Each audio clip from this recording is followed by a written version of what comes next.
The Considered Life by Stefan Boublil. Chapter 2. Death. That's right. Let's dive into the most painful, hence most enlightening topic of them all right at the beginning. That way it'll pretty much guarantee it's all butterflies and unicorns thereafter. Well, kinda.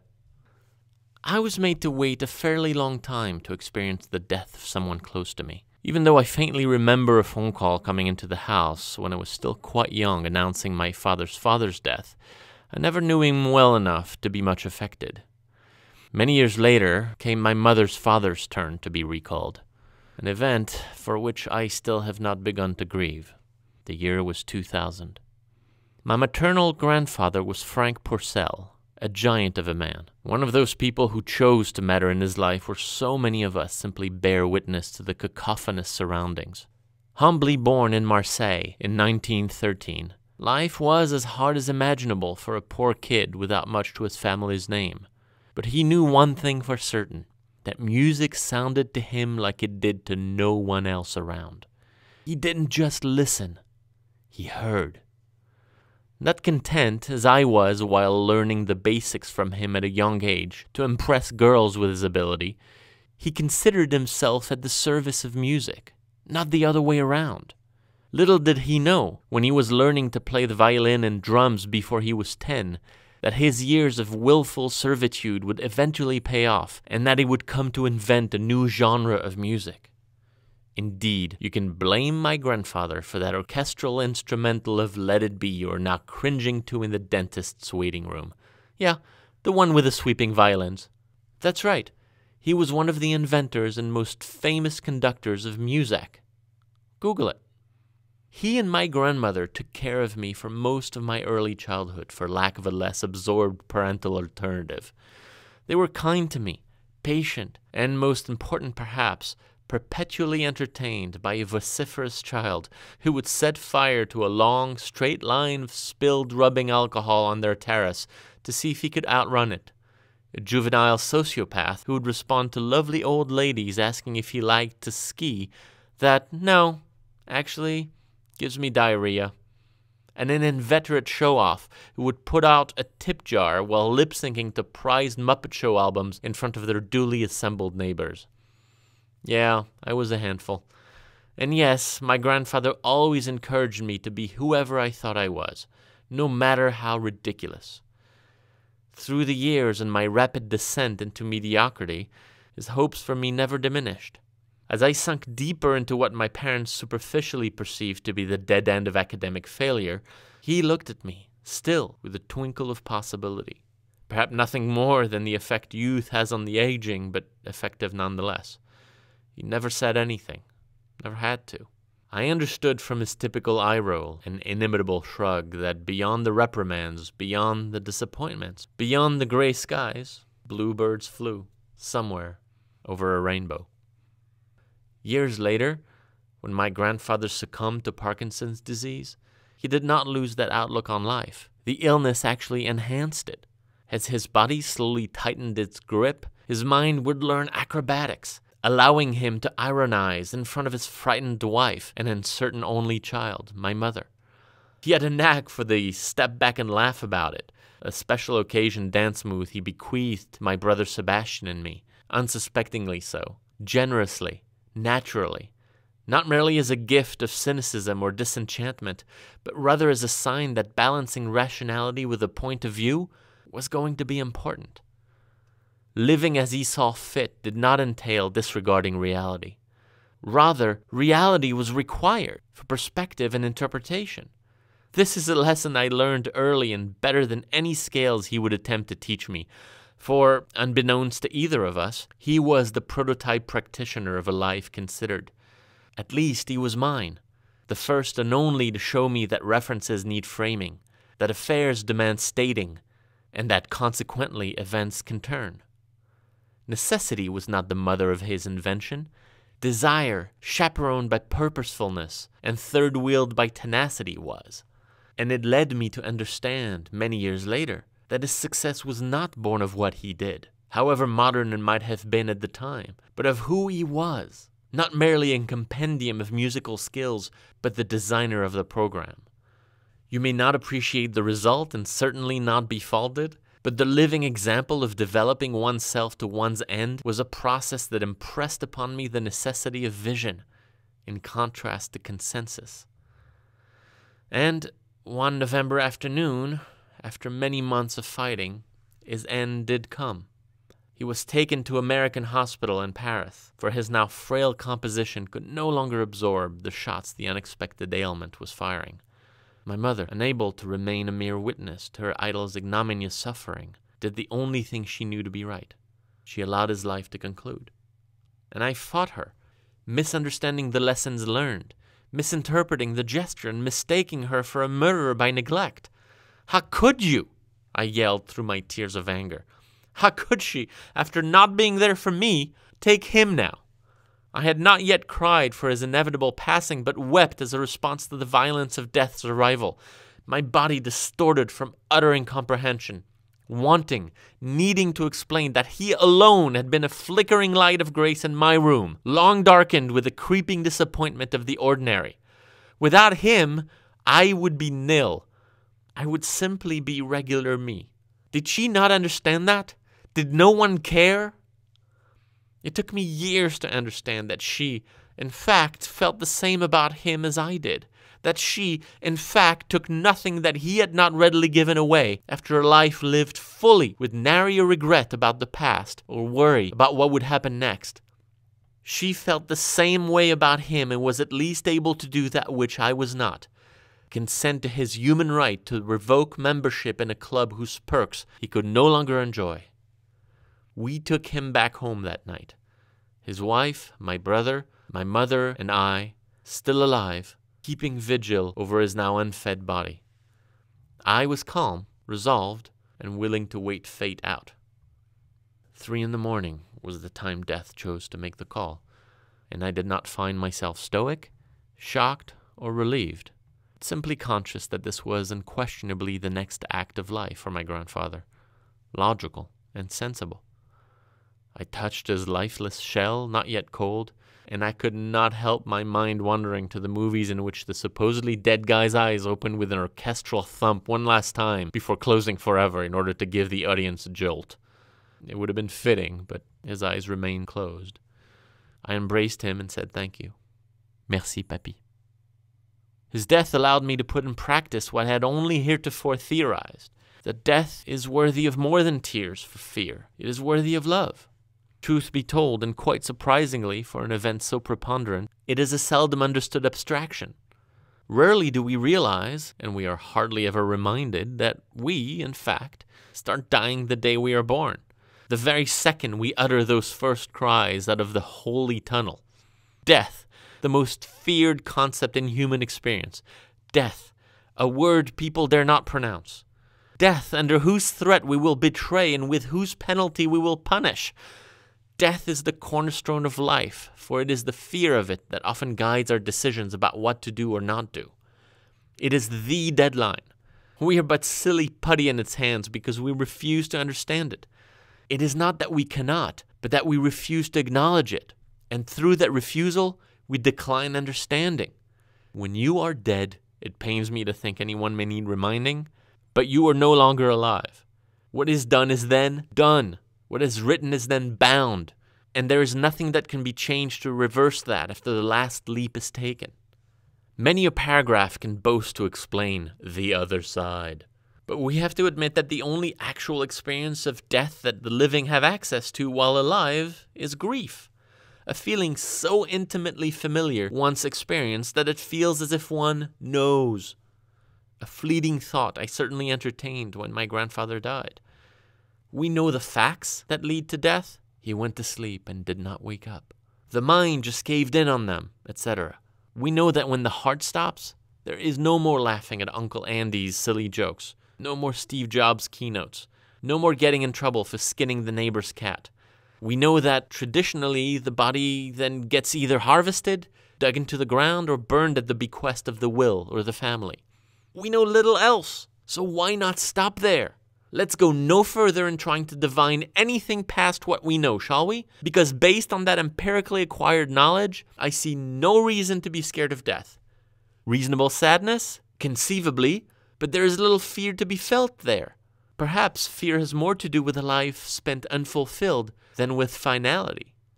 We cling to this life for dear, and we'll miss it when it is gone because we have not done all that we should do, all that we were pompously meant to do.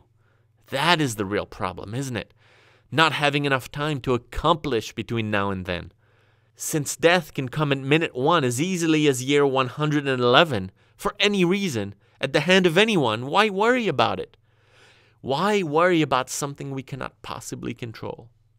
Perhaps because the real fear is regret, not death. Regret that we may feel when something should have happened but didn't. When the unforeseen was finally seen.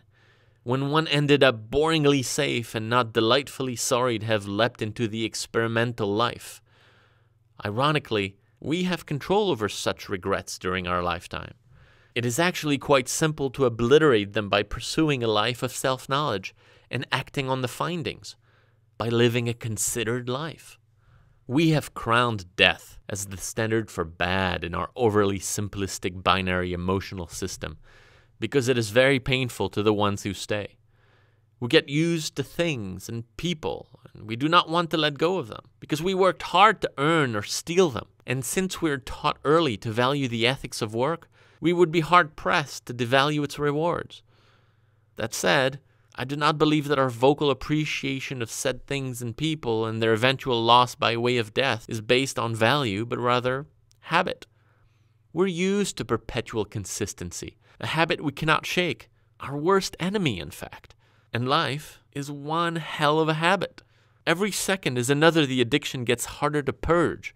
Life is addictive to the point that we blindly value its very existence beyond all else, even, and especially it seems, enjoying it, which is just the problem. We value the idea of life more so than its function, and that is why death frightens us so. Because much like culture, or love, or faith, which we insert copiously without much consideration within the conversations of our lives, and which I cannot wait to explore in their own time, we consider the words more valuable than their meaning. And life, as many an anti-abortionist will scream at you, is sacred and must be protected at all costs. Unless, that is, another grown-up life disagrees with said opinion and exercises their Second Amendment right through your skull because of it. The word life has become more powerful as a symbol than it apparently is as the condition for the consciousness we all know and enjoy. Indeed, we seem to wait for it to quickly pass before we're disappointed enough to do something about it, whether that deadline comes in the form of a deadly disease, a bullet, or due time. Only then do we start thinking about the meaning of our life as valuable. We start thinking about function. We start thinking about content. Why do we not systematically give our young the opportunity to ponder these questions so that they may learn respect for life early, so that they may see it as something of value then, so that they may enjoy it for the rest of their time? I'll be sure to examine this mystery when I ponder education and art, but I have a feeling it is mainly because no one told us that we were responsible for our own life, and as an inexcusable consequence, we did little with it. Sure, your mom and dad fucked one night, your loud birth the proof of purchase for the wild ride, but what did you do after that? Imagine what you might have done, what you can still do, who you might have been, who you can still be with a little consideration. If only you were able to look at context, at culture, at everything you suddenly discovered you cared about, and made real choices, real decisions. That, my friends, is what eliminates fear. That is what eliminates death as an end. My father's mother, the one we called Mamie Doo for reasons either unexplained or forgotten, escaped the coil 3 years after my beloved grandfather, liberated by cancer. Before then, she had lived 83 years, most in her native Tunisia, and then her adopted France, feeding, literally and metaphorically, the tribe that she helped bring about through my father and his siblings. Because she never told anyone of her battle, her death came as a considerable surprise, but one that did not move me. In the years during which she took care of us all, most of my Sundays would be spent in her various caverns, eating too much and not being judged, What is it about grandparents that they, unlike parents, feel no need to guilt you into anything? At what age does that kick in? She was especially generous for someone whose life as a Jew in the middle of Muslim northern Africa cannot have been without its harsh appraisals. But we understood that her traditions were not specifically Jewish, as her heritage demanded, but humanistic. She had little time for matters of God, which she left to those more preoccupied. Rather, she artfully formed the glue for a family destined to implode the moment she left. She knew it, we knew it, and we let ourselves, children and grandchildren alike, be enveloped in her kindness. And couscous. Family was never a word I took much time to understand, but if there was ever in my life someone who gave herself away so that others may rally, it was Mammy Du. And rally we did, at her carcass's side when she died. Every one of those she had fed, not circling her inanimate corpse in the cemetery before the unboxing. I did not feel death present, however. I felt life. I felt it there, within the caring minds of the circlers. And then I saw my father cry. The thing is, I do not know my father very well, at least as little as I know my mother. I have no idea what kind of music he likes, and I'm clueless about her taste in men. I've seen them eat, yet never bothered to find out their favorite type of food. I do not know whose philosophy they espouse, whether Kant's, Deleuze's, or Oprah's, if any. I do not know how they felt about having children, about seeing us grow, my brother and I, before they decided to part. I do not remember any discussion about the thrill or fear of their approach to middle age, which might have, in turn, informed mine. I do not know what cause they care about enough to give their time or money to, how it feels to have restarted their lives after a divorce, or what they find enthralling in this world. I do not know how they work, what they laugh about, and I have no idea what makes them mad. Well, other than me, for a time.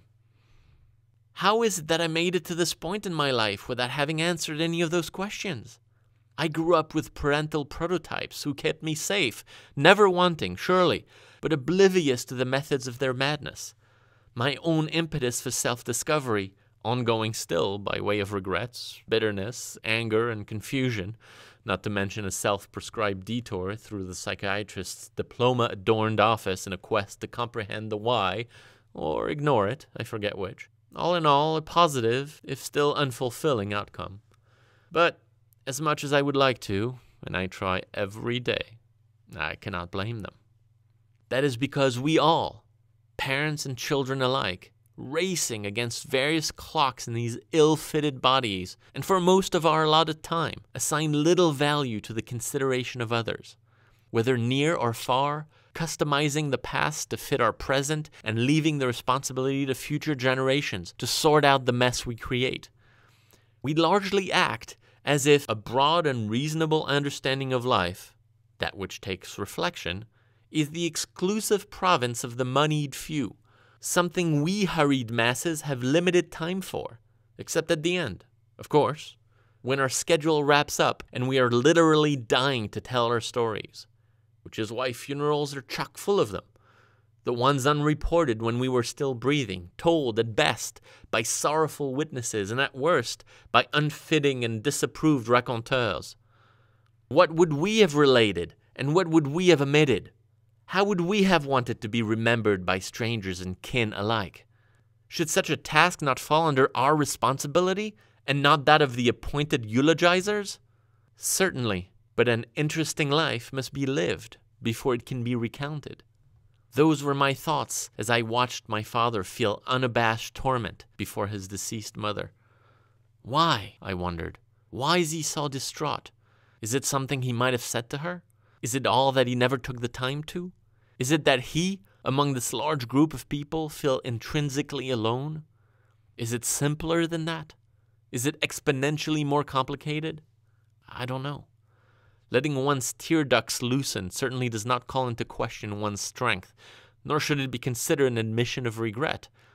Is sadness ever that basically explained? Yet, to see him out of control was liberating. For me, I finally understood that, having grown up in a context that did not allow them out loud, he had had to confine his emotions to the words which would become his craft, leaving them and their various actors to speak in his place. I started to consider his life, and he started to make more sense. We live in the world that we choose, and that is the one in which we must find out about ourselves and the people we love. Not a million miles away, not at the end, but here, now. Does life not demand that we pay attention to it? A question too easily off-coursed. So why do most of us let that opportunity fly by? Do we not care or feel that our lives are important enough to precisely research, interpret, and finally, perhaps, understand?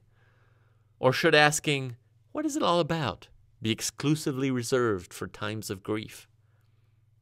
As relatives, known and invariably unknown, passed each other in sorrow that day, one of my new brothers asked his mother why I wasn't crying, to which she quietly responded that people grieve in different manners. Reasonable enough, but I will go one step further. Is it possible not to grieve at all, for there is no suffering? Am I currently delaying the hurt both my grandparents' deaths should have made me feel, or am I thinking of death in another way? It certainly helps to look at ourselves as a people and not a collection of individuals, for a people continues to thrive, at least in the short term, whereas individuals die, thankfully, leaving often overdue room for new ideals to take hold. Hurt comes from fear, and I refuse to fear death. I love life too much. Death is always thought to be final. Death is always thought to be the last thing, and we have based our society's values around that fear of finality. We do not want to end childhood. We do not want to end adulthood. We do not want to end love affairs. We do not want to be fired from work. We do not have 13 floors in buildings because, who knows? We hate endings. How convenient for sequel writers. Alas, here on earth, predisposed to die, we really ought to put some time aside to think about death as much as possible so that it may, through habit and repetition, become trivial and discover its real impact on our daily basis, as little as we will allow. Why not understand it as one part among many, as an inevitability that is alive within us along with so many other inevitabilities, like love? And much like love's, shouldn't we also ignore the hazards of life and enjoy it while the good keeps going? Well, it is perhaps selfishness in the end that keeps us wanting more and for longer, keeps us fearing what the world might become without the grace of our presence. Even Jesus gave it up in his 30s, for God's sake. Encompassing death in life should be considered routine, but it is admittedly no simple task, as fear is daily fed by the tribal rites we have created around eternal rest. Every culture has them, but the one most practiced in the West is the funeral, to which somebody once decided that black should be worn, where crying clumsily conveys sadness over the unexplainable, and where all manner of terrible and sad are admitted by the still functioning members of the dying party as passing for meaningful explication. I do not understand it. This is liberation from the coil. This is freedom from what we complain about every day. And the reason I am even inclined to write a book like this, in the hope that you might read it, is to free myself from the drudgery and slavery of a life whose meaning I seem unable to comprehend. Death should be celebrated, much like in New Orleanian funeral marches in some African tribes who celebrate with incredible joy the life that passed, not the lack thereof, a concept present in too few a culture. Why is it not the norm in all? In the end, what keeps us lamenting is the stuff. People, cities, countries, animals, food, workout videos, everything we leave behind with much apparent regret. The problem is, we do not leave anything behind if we never considered it to be all that important in the first place. And that is your own fault. Yes, you. Because you did not bother to look in a mirror, did not bother to experiment with your life when you were at the age at which you still felt able and proud. And now, near the grand finale, you're ashamed. Not to be old, mind you, but of having wasted your time on stuff you did not really care about. And now, you have little of it left. And you are ill-equipped not to squander that as well, for you are starting late on the path of finding out what is worthy to you. We all do this. We should be ashamed of ourselves. Okay, fine. Got it. Live life to the fullest. Easy. I hear you muttering. What the hell does that mean, living life to the fullest? That is yet another combination of words we repeat without understanding. The question is this: would you rather live 63 inspired years or a pedestrian 150? So obsessed are we with quantity over quality that the products we're senselessly bombarded with by marketers always seem to be extending one thing or another, not making it better. A full life is whatever you want it to be. A full life is not about finishing your plate. It is about eating until you are not hungry anymore. And appetites vary tremendously from person to person. We should all look at the menu and get to choose what we want to eat, and get to choose whether we finish at all. The menu is life. The menu is plentiful. The menu has everything on it. Just one thing: no refills. How wonderful, how amazing that we have consciousness, and that we possess the power to decide whether we want a 17-course meal or just appetizers and a glass of water, because we know ourselves, because we are able to understand our own tastes. That is what the considered life is about, and why living life to the fullest doesn't mean shit. When we start to apprehend life in this manner, death becomes a casual affair, something worth exploring because it is, if not valuable, at the very least a fascinating part of our journey. And the only approach we have put into motion to give way to our curiosity as living human beings is within the confines of the intense sadness we're meant to feel when someone we're close to dies? Too random, too episodic, in too short a supply. The power of imagination is the only real power in our grasp, and we should use it to see if we are indeed afraid in those moments, or if we can find in them the solace and peace that we may profit from in other parts of our lives, when we're not dressed for any occasion. I call it serenity, unhindered by nostalgia for the past, or hope for the future, its feet firmly planted in the present, understanding that we have made a difference in our own life by being awake during it. This is about living an interesting life, regardless of your and others' judgment when the flame eventually blows out. It is about minding the details of every moment with little care for the consequences of opinion. It is about wasting only the moments you choose so that you may be able to laugh in the face of death. Because death is a joke, a silly word, with a silly spokesmodel. Let us move on.